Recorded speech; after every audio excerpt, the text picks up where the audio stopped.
cek. Halo semua. Grogi. Okay, first of all, actually, I have 4 confessions to make. The first one is I want to sincerely apologize with the committee because in the first break, when I'm drinking coffee, I accidentally spill off the coffee. So hopefully no one spilled on and then get fall. That's my first confession. Actually, just a little joke. Okay, and the second one, I'm really sorry, but I think I am the worst English speaker in this whole day. So maybe in my presentation, I'll ask also with the committee, I will mix up my presentation with some Indonesian, with some English. So hope you don't confuse, or maybe I will use entire Indonesian. Sumimasen, sumimasen. Yeah, because really not good English. So, and then okay, the third confession is actually I'm a little trembling here. It's because I'm freezing cold in here, but I'm really nervous. Sorry, is that the right pronunciation? Nervous, yeah. I'm really groggy lah. Jadi, teman-teman senyum semua. Oke, thank you, thank you. Senyuman teman-teman benar-benar membantu. Oke, that's seperti visi kita, live the fun way. So we want everyone to smile. So please smile, everyone. And thank you. And sorry, my slide is it ready? Nyengir terus di depan. Okay. Oh, bawah. Thank you. And the last one, actually, I have to bring very tough topic, sustainability. And actually, we are still like third years only company. So this is our last confession because we are still learning also. So in this topic, in this time, I want to share just slide of our experience and maybe dari apa yang kita baca. Sorry, mix up ya. What we've read and then what we really experienced. So we want to share that with you. And the hardest part is, this is the last session, so I really want to make you fire up again. Seperti biasa, saya bakal nyapa lagi sih. Selamat pagi teman-teman. Saya ulang, selamat pagi teman-teman. Oke, thank you. Ini, sorry, saya pakai bahasa Indonesia ya biar gampang. Ini biasanya kalau teman-teman banyak yang kayak acara motivasi gitu kan, dibilang selamat pagi itu biar kita wake up pagi-pagi. Tapi saya yakin ini kan game developer gathering, jadi most of us here should be gamers. Biasanya jam-jam segini kalau di Agate itu kita jam-jam nungguin Dota.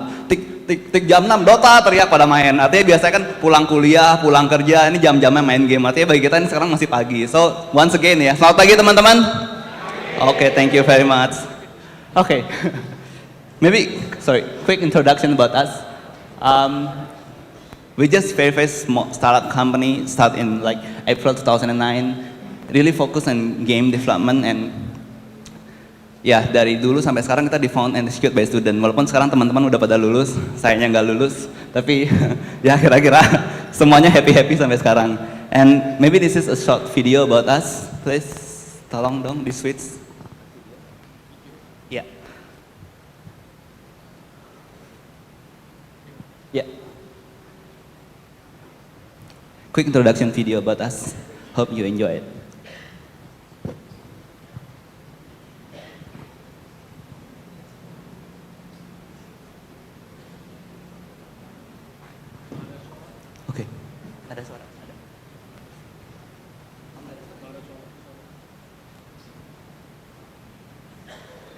Karena nggak ada suara, tapi ada teksnya sih, jadi mudah-mudahan terbaca ya. Oh, kalau nggak saya bisa dubbing, tapi ada teman-teman saya di sana, saya bisa paksa dubbing sih. Ini kalau dia ngomong all about playing, ini ngomongnya gitu. Waktu gimana sih? Sorry, nggak jadi dubbingnya gagal. Sorry, jadi acara lawak di depan.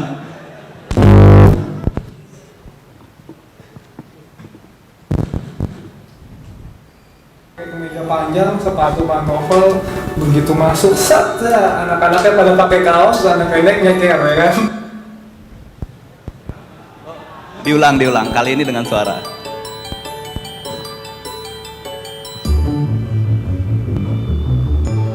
Pasti benar, all about playingnya pasti benar.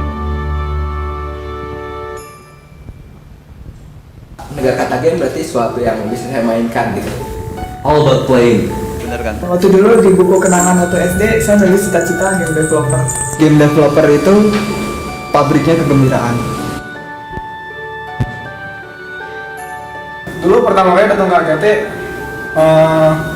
interview di Agate tuh pakai kemeja panjang, sepatu pantofel, begitu masuk, set, anak-anaknya pada pakai kaos, anak pendek nyeker ya kan. Saya sih nggak pernah ngeliat di tempat lain orang kerja pakai baju tidur berkeliaran kejar-kejaran di ruang kantor. Kita punya game time, yeay, kita bisa dansa bareng, kita main Dota bareng, CS bareng, main board game bareng, futsal time di Sabtu, wah itu asik banget. Hati senang, main senang dan kerja pun senang. Di Agate kita bisa mendevelop berbagai macam jenis game, mulai dari serious game seperti advert game atau training games, sampai outsourcing segala macam game di berbagai macam platform. As long as itu berhubungan dengan game, Agate siap. Jadi ada yang spesialis di bidang web, flash, terus 3D, 2D gitu. Itu ada masing-masing spesialisnya. Jadi kalau saya sih bilang kita itu udah multi platform. Banyak tantangan yang kami hadapi dalam membuat game. Tapi di Agate semua itu tidak terasa karena di Agate kami mendapat dukungan dari teman-teman di sekitar kami dan itu sangat membantu.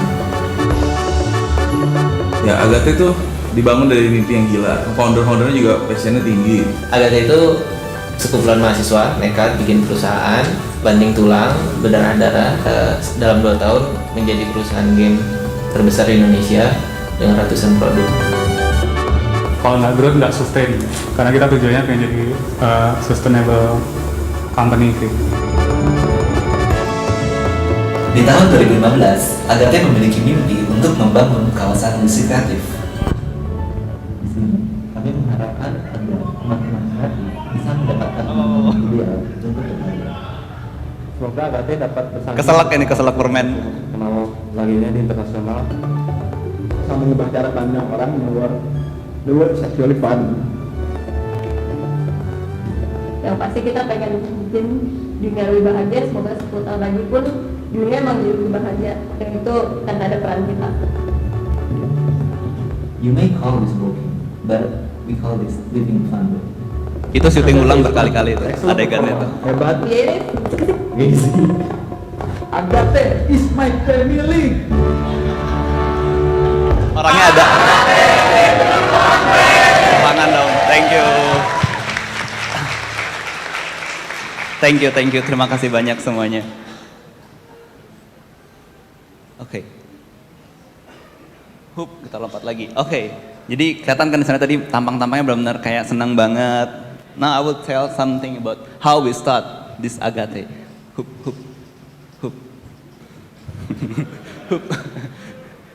Jurusnya nggak jalan. Tolong ya. Ini nggak jalan.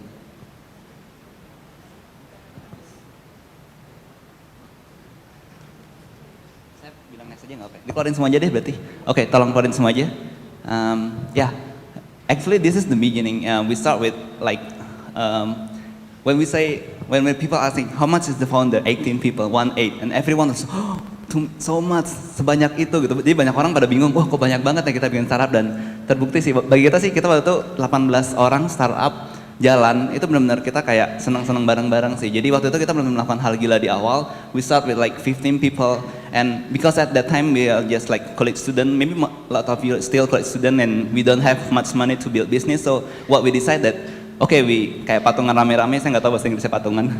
Jadi kita patungan rame-rame dan kita gajiannya waktu itu 50 ribu per bulan. Dan yang menarik adalah, saya ingat banget itu ada HR saya dulu namanya Sieni. Dia waktu itu kasih gaji, keren, ada slip gajinya kan gaya-gayaan. Waktu itu Mei 2009, gaji pertama kita, biar keren. Ada slip gaji sama selembar duit 50 ribu. Yang menarik adalah waktu dikasih, dia ngomong gini, ini gajinya tolong dihitung ya. Oh, apanya yang dihitung cuma 1 lembar kan. Jadi terkenang banget. Dan mungkin juga waktu itu, mungkin ini yang pengen saya share ke teman-teman, karena waktu itu kita sadar banget bahwa kita masih startup. Kita benar belajar dari mungkin rekan-rekan kita dari Jepang bahwa kerja keras itu penting. Jadi waktu itu kita start dengan 15 jam sehari. Itu kita bilangnya waktu itu jam 8 sampai jam 11. Itu adalah jam bermain kita. Kita nggak bilang jam kerja, main ceritanya. Tapi waktu itu benar-benar everyone from 8 a.m. to 11 p.m. they are building games, playing, and really fun. That time is really fun. And yang menarik adalah waktu itu kita sampai bikin rule bahwa jam 2 pagi semua harus komputer dimatiin, karena kalau enggak, teman-teman mungkin masih ada yang inget, tadi ada banyak teman-teman Agate di situ, mereka tuh sampai nggak tidur. Jadi karena bikin game sampai nggak tidur, sampai harus disuruh tidur. Jadi ini adalah satu kunci di mana saya pengen share ke teman-teman bahwa pentingnya kita bekerja di bidang yang kita senangi. Next, tolong. Saya percepat ya, sorry. Oke, nah ini tadi saya minta izin dulu untuk mengeluarkan foto ini. Jadi waktu kita dalam kondisi kita cuma sekitaran gaji 50.000, gaji 100.000, kita buka open recruitment, gaya banget. Open recruitment dan banyak yang kejebak, itu ada orang-orangnya di sini. Jadi kita gajinya cuma 100.000 dan ya ini teman saya namanya Dave. Ntar kalau ketemu dia salamnya harus gitu. Jadi itu salam funnya bagi kita. Tapi kita belum waktu itu berhasil, bukan berhasil sih, kita berhasil bertemu dengan teman-teman yang sevisi dan akhirnya mereka sampai sekarang bersama-sama kita dan kita makin lama tambah besar. Next, tolong please. Oke, please tolong dikeluarin semua. Ya, somehow dengan cara gila kita ternyata kita survive. Next. Terus dikeluarin semua aja tolong. Soalnya ini kayaknya next semua. Oke. Since 2009 we start with like 15 people and currently 2012 we have like 76 people. Ini slide-nya yang lama ya. Slide-nya yang lama, tapi it's okay. Kita udah ada 100 games. Kita ada production capability 20 parallel project at the same time dan sekarang kita udah operate di 3 city. Jadi Yogyakarta, Jakarta, sama Bandung. Bandung is our headquarter. Next. Okay, next.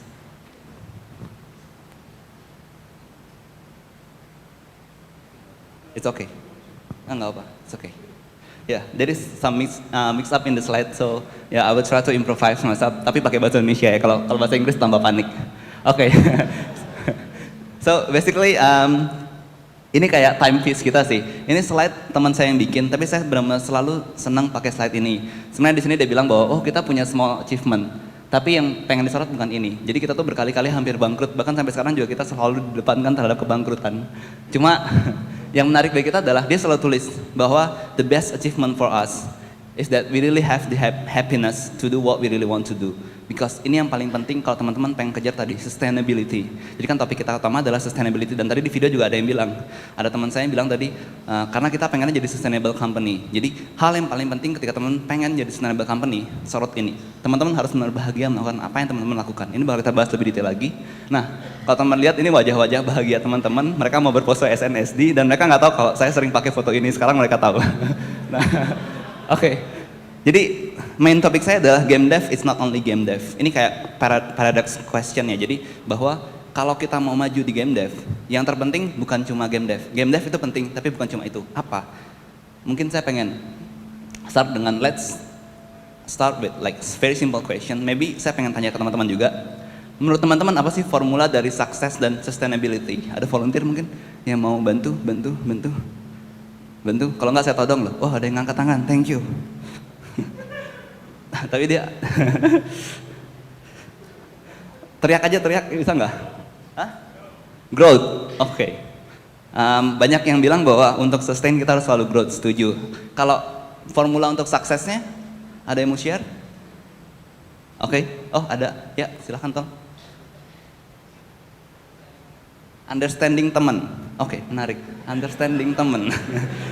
Oke, jadi aura mix up bahasa udah berhasil lah. Jadi tadi understanding teman, lama-lama mengerti friend. Oke. That was great. Oke. Banyak yang bilang bahwa kalau kita mau sukses, kita harus punya resources, the right resources. Banyak yang bilang bahwa kita harus punya capital, kita harus punya talent, the right talent, orang-orang yang udah jago. Banyak yang bilang kita harus punya akses ke teknologi, akses ke platform. Misalnya kita harus punya fully equipped facility, atau kita harus punya kantor yang bagus, komputer yang bagus, atau kita harus punya network. Ini adalah kayak resep-resep untuk sukses yang kayak diturunkan turun-temurun gitu dari zaman ya pokoknya kalau mau sukses kita harus punya ini. Nah, based on pengalaman kita, again dari pengalaman kita dan apa yang kita baca-baca juga dan kita pelajari dari mentor-mentor kita, ternyata untuk kita jadi benar-benar sukses dan sustain, ini bukan yang paling penting. Oke, so apa dong? Jadi kalau gitu, kalau di luar itu berarti kita harus belajar tentang soft skill, di luar resources ya, soft skill. Kayak kita harus belajar tentang legal, kita harus belajar tentang management, kita harus belajar tentang self-publishing atau financial, negotiation, marketing, sales, everything. Kayak semua bisnis aspek yang harus kita pelajarin, itu penting kalau kita mau di game dev, setuju, itu penting. Tapi ternyata ini juga nggak cukup. Jadi sebenarnya kemarin saya pengennya bahas ini satu-satu sih, tapi kayaknya saya pengen go deep, jauh lebih dalam dari ini, bahwa ternyata untuk kita menuju sustainability, yang terpenting bukan ini juga. So, apa dong yang paling penting? Nah, ini sering banget saya share sih, saya suka banget pakai slide ini, karena ini benar-benar slide yang menginspirasikan Agate. Ada sebuah video di TED, yang dia bilang, ada golden circle, yang benar-benar mengatur gimana cara orang menginspirasi atau gimana cara orang hidup. Teman-teman kalau mau buka TED.com cari yang namanya Simon Sinek, dia share tentang ini. Yang menarik adalah, ini ada lasernya nggak ya? Oh nggak ada ya? Oh sorry, thank you. Oke, jadi banyak orang di dunia ini yang dia itu tahu what they do. They know what they do, but most of them also they know how to do what they do. But still, only really little percentage of people that know why they do what they do. Kebayang maksudnya? Coba teman-teman pertanyakan ke diri sendiri, kenapa saya melakukan apa yang saya lakukan sekarang? Atau saya mau coba quick survey, ada yang mau volunteer? Ditanyain pertanyaan tadi sama what you do, how you do it, and why you do what you do. Ada yang mau volunteer? Kalau nggak saya todong. Yang pertama saya pengen todong teman saya tadi yang gayanya gini. Ini kesempatan soalnya saya di kantor pasti dibully-bully. Sekarang mumpung saya pegang mic, saya bully-bully semuanya. Dev, minta tolong dong Dev. Tolong di-share ya what you do, how you do it, and why you do it.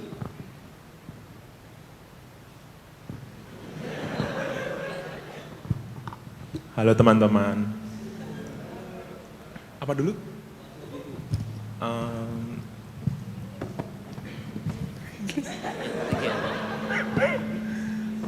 Sorry, saya dapat mic. Hello, I'm a game developer. How you do it? Making game. And why you do what you do? Because it's fun. Okay, because it's fun. Maybe another volunteer. Thank you, Dave. Thank you. Tepuk tangan dulu buat Dave dong. Okay, thank you. Ada yang mau volunteer? Siani. Oke, ya udah. Satu lagi deh, minta tolong. Oh, itu satu di belakang, tolong. Rosi. Rosi, baju orange. Sebetulnya saya pengen todong Mas Bulit sih, tapi kayaknya Rosi aja. Silakan Ros, thank you. What I do is making game. Yep. How I do it? Currently working with a company, and it's not fully. I'm not fully a game developer in that company, but I'm learning from people around me all the skills to make a proper game. Why I do it? Because I want to make my dream game, and I found that I enjoy making game. Thank you. Okay, great. Thank you. Tepuk tangan lagi dong buat Rosi. Okay, great. Tadi walaupun saya cuma tanya 2 orang, ini langka ya. Maksudnya teman-teman di sini hampir semuanya tahu kenapa teman-teman melakukan ini. Kenapa teman datang hari Sabtu malam-malam sampai seharian ke sini sampai sore-sore dan masih dengerin sesi terakhir saya. Thank you banget. Tapi ini benar-benar karena teman-teman tahu why you do what you do, dan ini yang terpenting. Saya mau kasih contoh satu lagi. Jadi si Simon Sinek ini dia cerita tentang sebuah perbandingan ketika penemuan pesawat terbang. Jadi kalau teman-teman ingat waktu zaman-zaman 1890-an sampai 1900 awal-awal, itu ada penemuan aviation discovery. Teman tahu kan siapa yang menemukan aviation? Pesawat terbang pertama kali, human controlled flight. Wright Brothers, ya kan? Bener ya? Wright Brothers ya. Itu tahun 1904 dia pertama kali terbang. Nah, masalahnya adalah ketika tahun 1890-an akhir-akhir, itu nggak ada yang kenal namanya Wright Brothers. Tapi ada satu nama yang benar-benar terkenal, namanya Samuel Pierpont Langley. Agak susah ngomongnya. Samuel. Oke, mudah-mudahan Samuel lah ya, biar gampang. Oke, si Mr. Samuel ini, itu pada masanya, itu benar-benar memiliki semua yang dianggap orang sebagai resep sukses. Ini masalah kecampur-campur. Pertama, waktu itu mereka di-fund oleh government, itu 50.000 USD, 50,000 US dollar. Pada zamannya itu benar-benar sesuatu yang sangat-sangat besar. Untuk membiayai seluruh operasional penelitian pesawat, itu mungkin. Yang kedua, dia itu adalah profesor waktu itu di salah satu universitas terkemuka. Dan dia punya akses ke semua profesor yang ada pada zaman itu. Pokoknya yang ngerti tentang penerbangan, dia punya akses. Artinya apa? Dia punya talent, ya kan? Jadi kalau kita mau bisnis, biasanya orang tua bilang, lu harus punya capital, harus punya SDM. Dia punya dua-duanya. Yang ketiga, lu harus punya market. Biasa bilang kan, kalau marketnya nggak ada, lu nggak mungkin bisnis. Jadi kita harus lihat dulu marketnya ada atau nggak. Waktu dia mau bikin si pesawat, New York Times tuh ngikutin dia kemana aja dia pergi. Artinya apa? Marketnya udah sangat-sangat nungguin ketika dia nemuin pesawat. Si Samuel Pierpont Langley. Tapi teman-teman nggak pernah dengar kan siapa namanya? Saya buat ngapalin aja susah. Nah, in the other hand, di Ohio itu tuh ya, si Wright Brothers, mereka tuh bikin pesawat. Pertama funding, dia tuh punya toko sepeda di bawah gunung, dia dimodalin dari toko sepeda, which is nggak sebanding ya, 50.000 USD sama toko sepeda punya funding, paling $10 per hari. Yang kedua, SDM, profesor-profesor semua, tim yang ada di sini, even si Wright Brothers sendiri, mereka nggak cuma high school graduate. Jadi nggak punya sama sekali background talent ya. Jadi kalau banyak yang mikir saya mau bikin game, gimana caranya saya harus belajar apa, nggak penting. Bahasanya kasar banget ya. Tapi itu bukan hal yang pertama teman-teman harus pertanyakan, karena itu belakangan. Penting sih, tapi nggak penting di awal. Saya ralat kata-katanya. Yang ketiga, market. Mereka punya market nggak sih? Semua orang waktu itu nggak tahu mereka. New York Times ini nggak kenal siapa mereka. Dan apa yang membedakan kedua orang ini, itu adalah ini. Why? Si Wright Brothers start with why. Mereka kenapa sih pengen bikin si pesawat? Karena mereka pengen melihat orang terbang. Mereka tahu banget bahwa discovery mereka itu bakal membuat the whole world itu memiliki cara hidup yang sangat-sangat baru. Sedangkan si Mr. Samuel tadi dia cuma pengen kaya, dia cuma pengen terkenal. Jadi totally dia cuma di what. Apa yang membuktikan itu? Ketika pertama kali si Wright Brothers terbang, Samuel denger. Kalau dia orang yang punya passion, tebak temen apa yang dia lakukan harusnya? Pasti dia datang dong, woi gue punya resource nih, gue punya duit, gue punya profesor, gue punya apa, ayo kita bikin bareng-bareng. Kalau dia punya passion, setuju ya? Yang dilakukan nggak? Dia quit. Kebayangkan? Itu adalah contoh orang yang nggak berangkat dari benar-benar why-nya dia. Sama kayak teman-teman, kita sama-sama game developer. Saya game developer, ada game developer lain. Misalnya kebetulan ada game developer yang punya resource banyak banget. Tiba-tiba ada tim kecil entah dari mana, tiba-tiba bikin game keren banget. Kalau sama-sama punya passion, si developer gede bakal datang. Gue bakal bantuin lu gimana juga, pokoknya gue pengen game ini jadi kejadian. Passion. Itu start with passion, dan itu yang benar-benar proof bahwa dunia ini selalu start dari inside out. Oke. Nah, mungkin share sedikit tentang apa sih yang ada di Agate. Kita selama ini selalu believe bahwa visi kita adalah simple banget. Kita dari kecil, campur lagi. Dari kecil sampai sekarang, kita tuh ngelihat kayak our lifetime itu main game aja terus. Dan main game itu kayak kerasa menyenangkan ya. Maksudnya kita mengalami masa-masa kecil kita tuh dengan main game dan itu menyenangkan. Mungkin teman-teman ada yang ngerasain di sini dan kita ngelihat bahwa oke, berarti games punya kekuatan lain. Wah, dari 5 menit kaget. Oke, thank you. Dan games punya kekuatan lain untuk membuat dunia lebih bahagia, dan kita pengen menerapkan itu ke real world. Dan teman bisa lihat sih kalau ngelihat teman-teman di Agate visinya itu. Oke, saya skip karena waktu 5 menit ada satu topik lagi yang saya mau bahas. Jadi sebenarnya yang paling penting itu bukan resource, tapi resourcefulness. Apa itu sih? Oke, tadi ya, why, vision. Teman-teman harus punya visi yang kuat, teman-teman harus inline banget dan kayak mau mati demi visi itu. Itu poin paling penting dulu sebelum teman-teman mikirin saya mau bikin game seperti apa, atau saya mau bikin game pakai apa, saya mau belajar apa. Next, yang kedua adalah kalau teman-teman udah memikirkan suatu organisasi, yang paling penting dari sebuah organisasi itu adalah culture. Gimana teman-teman benar-benar punya Nah, saya bakal bahas lebih detail. Oke, cepetin. Ini visi, gampang lah. Visi saya lewat. Oke, culture. Tadi pengen bahas culture. Jadi ini contoh culture di Agate, fun way.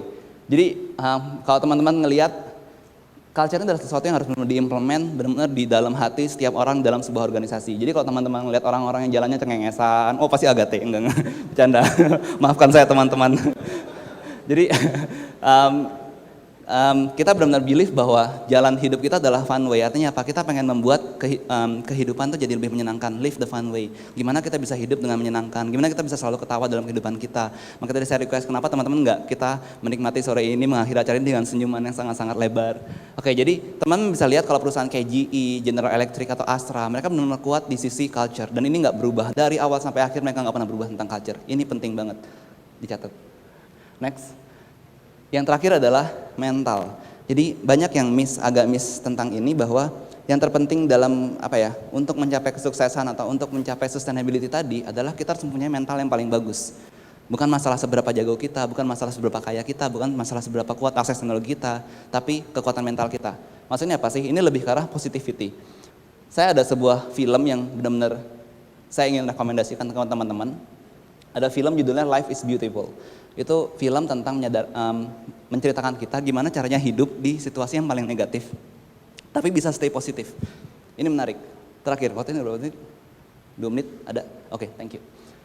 Saya pengen share bahwa ini adalah pelajaran lifetime yang kita pelajarin di Agate awal-awal, yang benar-benar kita terapkan selama ini, dan saya pengen share ke teman-teman. Karena bagi kita, kalau ditanya apa sih pelajaran paling penting kita selama 3 tahun kita berdiri ini, bukan gimana caranya coding ya, bukan gimana caranya C++, bukan kita tahu bahwa Angry Birds tuh cara bikinnya seperti ini, atau gimana caranya bikin game simple seperti Angry Birds, tapi ini yang paling penting. Jadi kita dapat share dari mentor kita bahwa manusia dalam kehidupannya itu selalu dibagi dalam 2 garis. Dan kita pada suatu saat itu bisa di bawah, bisa di atas. Apa yang membedakan? Orang-orang yang di bawah itu selalu apa ya? Ditunjukkan dengan sikap-sikap 3 sikap bawah ini. Blaming itu kayak suka nunjuk kamu yang salah, blaming. Excuse itu cari-cari alasan. Excuse cari alasan atau denial. Contohnya saya terlambat, saya nyalain. Oh teman saya tuh, oh adik saya telat masak. Oh misalnya pembantu saya gerbangnya salah ngunci jadinya nggak bisa dibuka. Nyalain semua orang. Excuse. Oh jalanan macet. Cari alasan. Atau misalnya paling parah lagi denial. Dia udah telat terus kamu telat. Enggak, saya nggak telat, deny. Itu contoh bahwa deny. Keren itu keren banget. Saya pengen praktek sih tadi.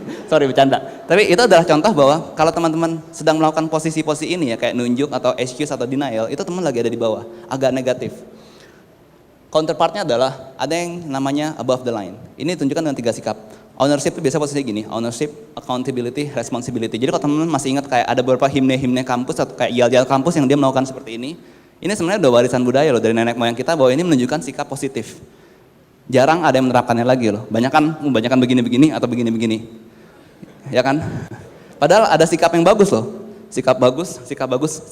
Oke, contohnya apa sih ownership? Saya biasanya suka ambil contoh ekstrim.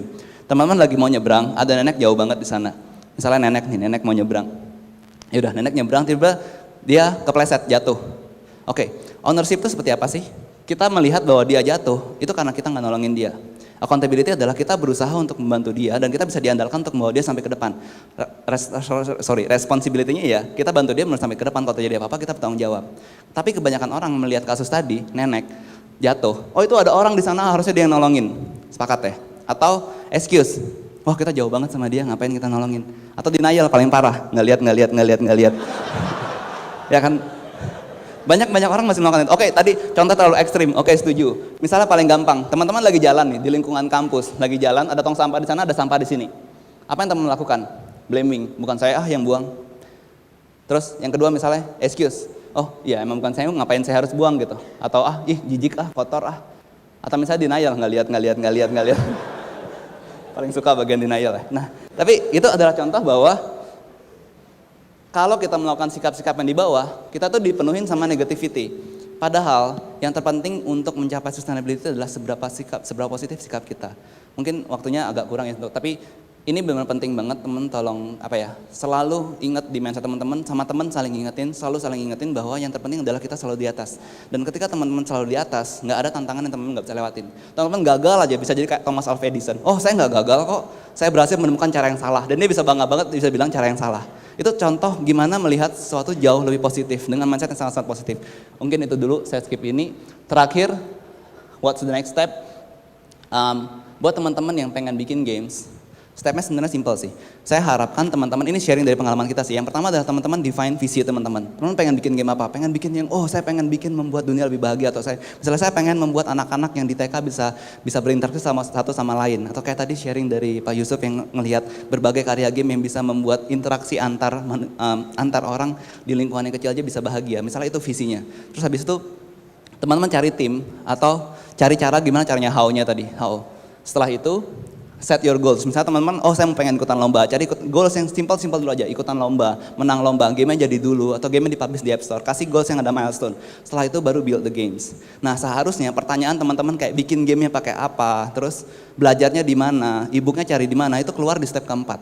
Karena kalau nggak sustain, even di step paling awal itu aja udah nggak jadi sustain. Maksudnya nggak sustain adalah, udah semangat banget awal-awal mau ikut lomba, tanpa yang satu, tanpa yang kedua. Setelah 3 hari ikut lomba, semangat berapi-api atau 2 bulan ikut lomba, udah beres, main Dota tiap hari jadinya misalnya. Itu contoh sustainability even di level yang paling kecil. Jadi kalau tadi topik utamanya, sorry saya agak jauh banget ya, kalau ini harusnya tadi sharing kita banyak teknis, di akhir saya sengaja pengen bawa ke arah yang sangat-sangat non teknis. Jadi untuk menjadi sustain, poin paling penting adalah sisi ini. Oke, terakhir deh, takut tadi marahin. Conclusionnya adalah, ini ada sebuah slide juga dari teman saya suka nyolong slide. Ada yang namanya 4-minute mile. Ini yang namanya mental block. Waktu awal-awal sebelum perang dunia itu lagi populer, antara perang dunia 1 dengan perang dunia 2 itu lagi populer lari atletis. 400, kalau nggak salah 10 yard deh.